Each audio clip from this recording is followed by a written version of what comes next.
Now that you've been introduced to Photoshop, it's time to go ahead and start creating something. We are going to start with our background layer. Notice in the layers panel that you have the very first layer, its background. Because of the way we set it up, it has a white background. And notice that it has this little lock on it. We're limited to what we can do to the background layer while it's locked. So we're going to go ahead and double click on it. And all we have to do is click OK, and that unlocks it. It also takes away the word background. So we're going to go ahead and rename that background. And you can do that by double clicking on the text. Now, we are going to start off by giving this a gradient color to make it look like the sky in the background.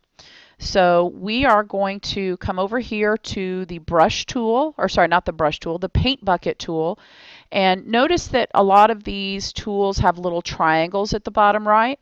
That means that there are other tools that are docked with it. You being the first time that you opened Photoshop, you may not even see the paint bucket. You might see the gradient tool right here. The gradient tool is the one we want.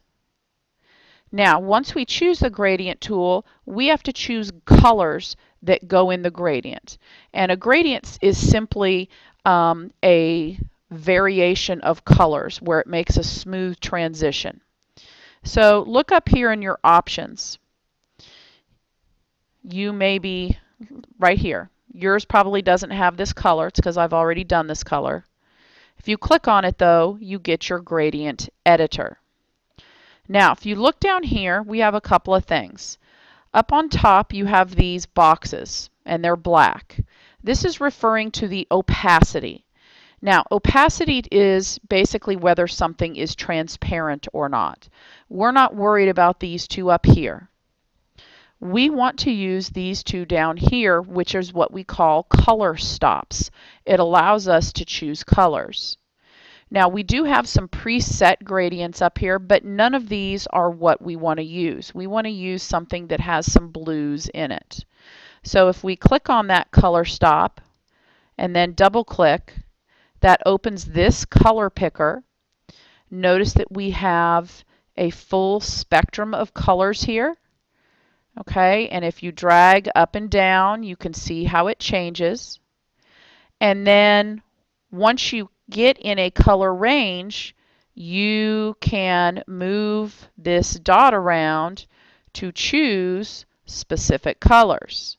Okay, so I'm choosing a blue color, kind of a dark blue, and then I'm going to click OK. Then I'm going to come over here to the right, and I'm going to double click on this color stop. And I want to choose something, let's say a little bit lighter. Oh, and actually as I bring it straight down, I like that color combination that I'm getting. Yours does not have to be just like mine, but something similar, a darker blue and a lighter blue. Or you could even go up into the purples as well. That would give you an interesting color too. Okay? And then click OK. Now, we have our gradient that we're going to use. I'm going to click OK. Now, this is what we're going to do in order to apply this gradient.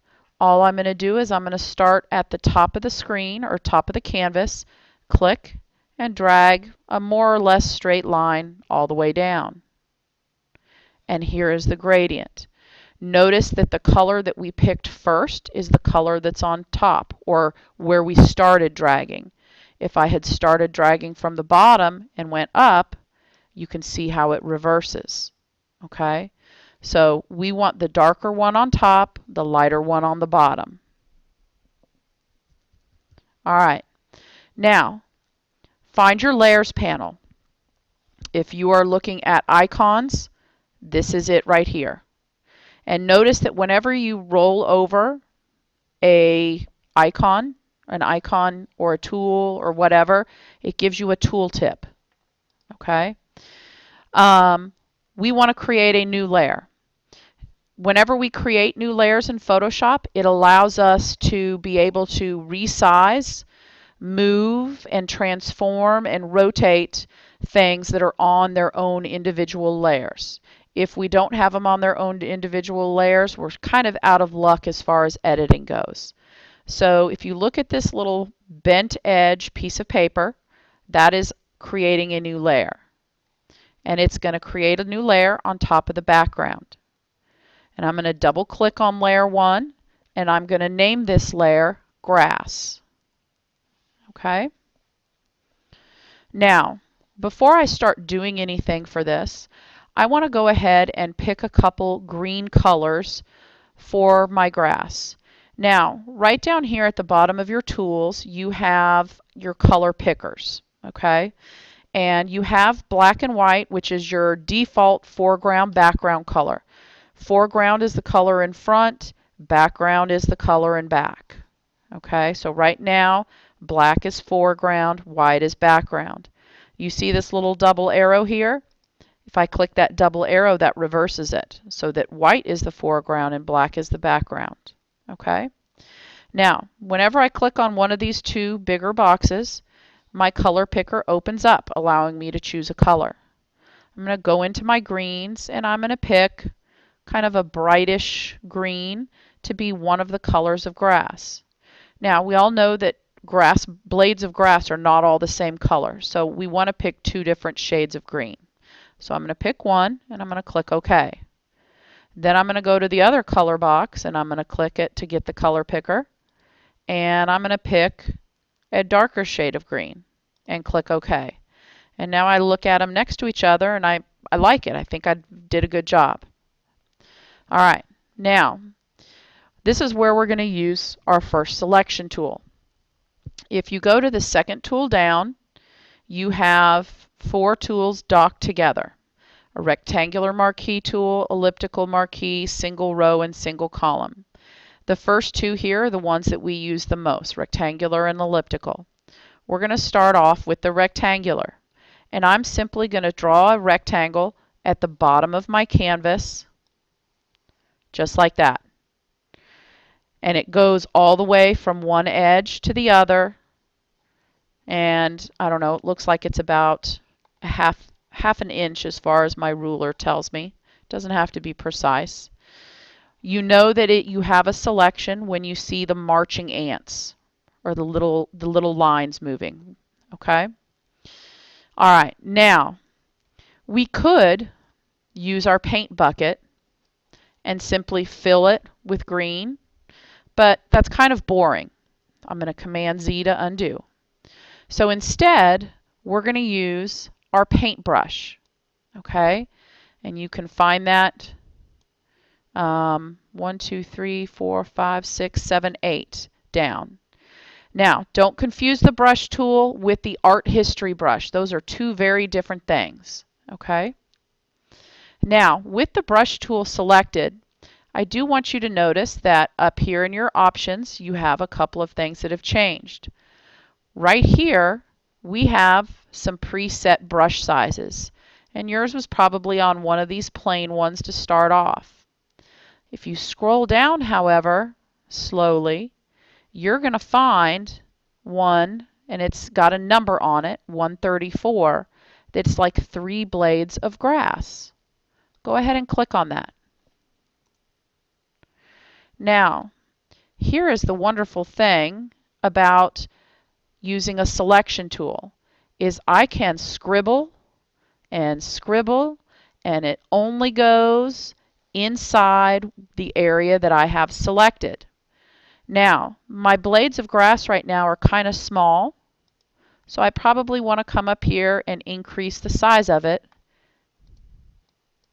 And those are still kind of small. Let me make it up a little bit. Ooh, that's kind of big.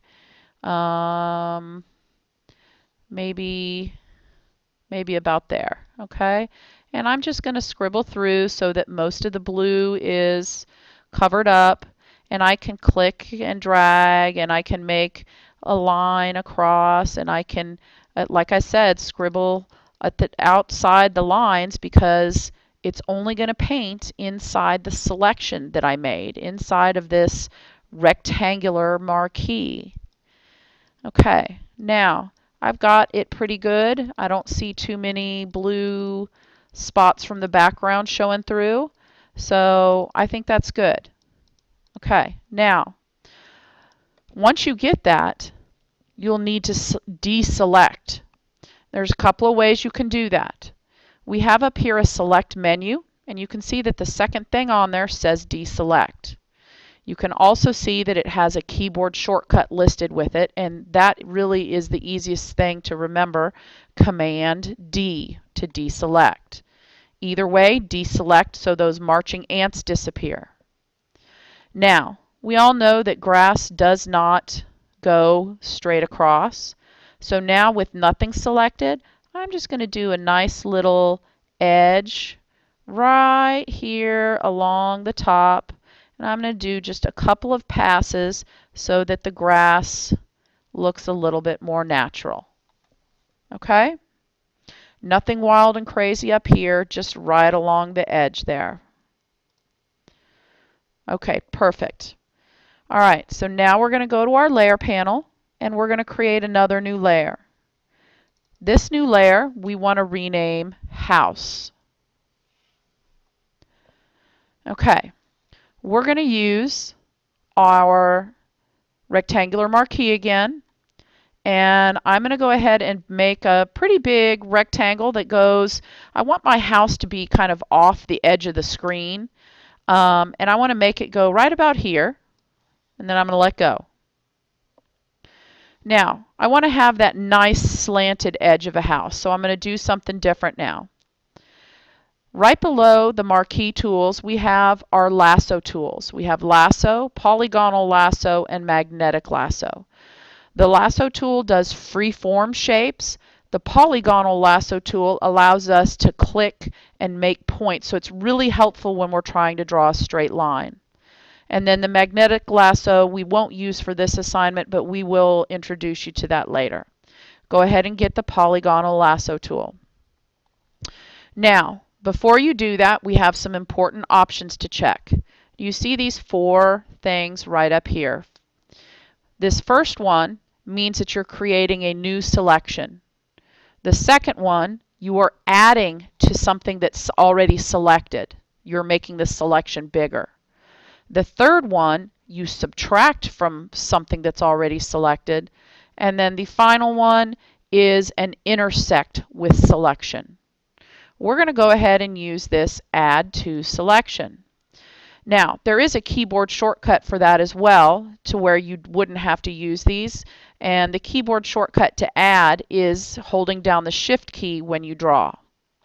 Now, what we're going to do is I am going to click to make a point right inside of the top corner of this rectangle. And I'm going to click, and then I'm going to click right outside of it. And now look how it lets me draw a straight line up to that corner. And then I'm going to go straight down just inside the rectangle at the top right. And then I'm going to finish it off. Notice how the little mark underneath the lasso tool changes now to a circle. That means that it's found the initial starting point for me to enclose my shape. And you see now how I have a house shape with a slanted roof on top. Okay? I'm going to go back to my rectangular marquee, and this time I'm going to choose Subtract from Selection. Now, we know that all houses have some sort of windows and doors, so now we are going to subtract and draw a couple of squares for windows. They don't have to be exactly the same size. That would be pretty hard to do freehand, but eyeball it. If you don't like your selection, notice my history panel. Notice that each step I make with my history panel is listed here. So if I didn't like that second rectangular marquee I did, I could just go back one and I could redraw it again. Okay? Then I'm going to draw a door, which is going to be obviously a tall rectangle, and then I'm going to draw